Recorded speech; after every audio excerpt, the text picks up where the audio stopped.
বন্ধুরা চিনতে পারো কোনো একটা কী মাছ? হ্যাঁ বন্ধুরা, ঠিক চিনে ফেলেছ। এই এখন বর্ষা এসেছে, এখন এই দেশি মাছের আমদানি হবে। হ্যাঁ হ্যাঁ, ঠিক ঠিক, একদম দেশি ট্যাংরা আর বড় বড় পুঁটি মাছ। সেই গোষ্ঠ গোপালের গান, ওরে ট্যাংরা তবু কাতন যায়, পুঁটি মাছে পরান যায়।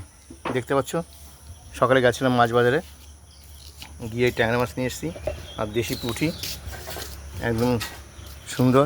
দেখতে পাচ্ছ এই মাছগুলো এখন দেখা যায় না বন্ধু, একদম বিলুপ্ত পথে। তা বৃষ্টি বর্ষা হলে গ্রামগঞ্জে নদী খাল বিলে অবশ্যই মাছগুলো দেখা যায়। তো আজ সকাল সকালে গিয়ে মাছটা দেখা পেলাম, তাই মাছটা নিয়ে আসলাম। তো আজকে দুপুরে এই ট্যাংরা মাছের ঝাল আর পুঁটি মাছের ঝাল হবে, আর সঙ্গে থাকবে ইলিশ মাছ ভাজা। তো কে কে খাবে চলে এসো।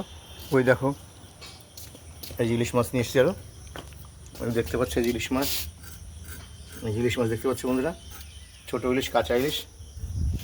তো সবাইকে আমন্ত্রণ রইল, কে কে খাবে চলে এসো, অবশ্যই চলে আসবে। দেখতে পাচ্ছ কি সুন্দর ট্যাংরা মাছ দেখতে পাচ্ছ।